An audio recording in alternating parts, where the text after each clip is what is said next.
ব্যবসায়িক ব্যস্ত জীবনের মাঝে ঘুরতে যাওয়াটা খুব একটা অসম্ভব ব্যাপার। তারপরেও আমরা ঘুরতে যাওয়ার জন্য থেমে থাকি না কোথাও, চলে যাই যখন যেখানে মন চায়। ৫-৬ জন বন্ধুবান্ধব একত্রিত হলেই আমরা চলে যাই বিভিন্ন দর্শনীয় স্থানগুলোতে।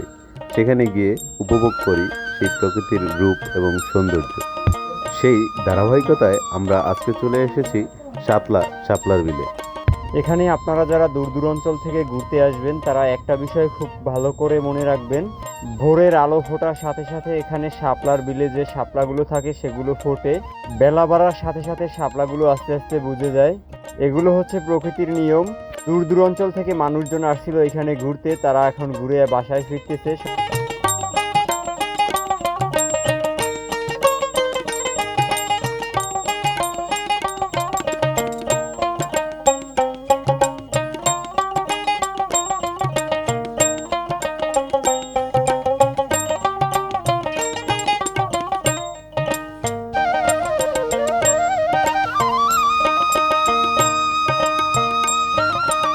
এই যে গাডলা দেখা যায়, এখান থেকে কপতিরা একত্রিত হয়ে নৌকায় করে ঘুরতে যায়।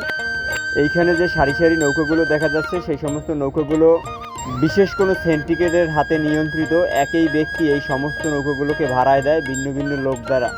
আপনি যতই দরদাম করেন তবে এদের থেকে কখনোই কমে নিতে পারবেন না। এরা যেটা চাবে সেটা দিয়ে নৌকাটা নিয়ে তারপরে ঘুরতে যেতে হবে। আর যদি এখান থেকে নৌকা নিয়ে ঘুরতে না যান তাহলে এখানে আসাটাই আপনার বৃথা।